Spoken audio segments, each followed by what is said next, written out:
112 миллионов 300 тысяч рублей разово в течение всего 18-го получит на ремонт первая Ухтинская городская больница. Такими суммами, по признанию главного врача, медучреждение еще не располагало ни разу. При этом объемы, которые предстоит выполнить, впечатляют. Под капитальный ремонт подпадает сразу несколько отделений. Мы много анализировали и пришли к выводу, что, в общем-то, на сегодняшний день капитальный ремонт – это однозначно в инфекционном корпусе мы будем заканчивать. Потому что там половина корпуса отремонтирована и половина без ремонта. Соответственно, значит, мы будем там проводить именно капитальный ремонт. Также в лор-отделении тоже капитальный ремонт. А все остальное, наверное, нам придется. И, наверное, онкология тоже капитальный ремонт. Задача в первую очередь привести в соответствие те помещения, где лежат больные. Помимо капитального, денег хватит и на косметический ремонт. Его проведут в отделениях функциональной диагностики, травматологии, гастроэнтерологии, а еще в терапевтическом отделении и операционной. Вся необходимая проектно-сметная документация у лечебного учреждения уже готова, подрядчик также определен. Освоить сумму учреждение должно до конца года. Это значит, весь оставшийся срок работы будет буквально кипеть.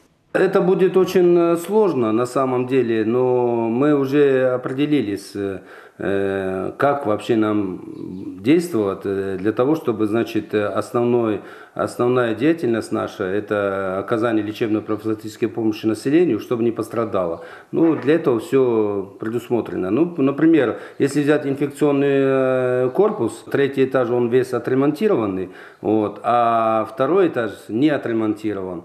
И практически на втором этаже больные там не будут лежать просто, и будем работать там по полной программе.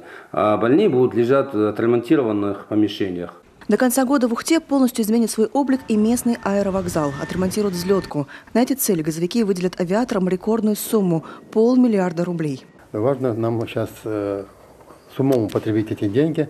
Подрядчик уже определен. Письмо от министра транспорта Коми пришло, что подрядчик будет Темпдорстрой.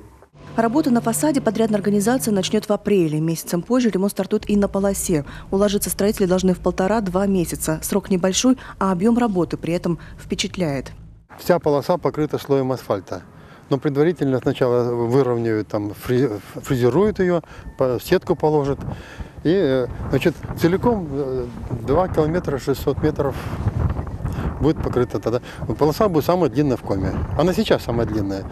Это значит, что уже к концу лета Ухтинский аэропорт вновь сможет принимать практически все типы самолетов. Все последние годы из-за неудовлетворительного состояния верхнего покрытия взлетки борта с низкорасположенными двигателями не могли приземляться в жемчужине севера. К нам просили из компании Нордавиа на Боингах летать в Москву. Просилась Газпромавиа на суперджетах. Мы им отказываем до выполнения ремонта, потому что у них низкорасположенные двигатели, а верхний слой покрытия полосы щебенка вылетает, может попасть в двигатели. Поэтому мы им не дали пока согласия, вот пока до ремонта. Как только ремонт будет сделан, пойдут к нам и Боинги, и суперджеты. Это, в свою очередь, приведет к существенному снижению цен на авиаперелеты. Ведь пассажиропоток увеличится. Сам аэровокзал ждет глобальная перепланировка. Все с учетом современных требований, в том числе Госпожнадзора. Зал прилета расширят и объединят с выдачей багажа.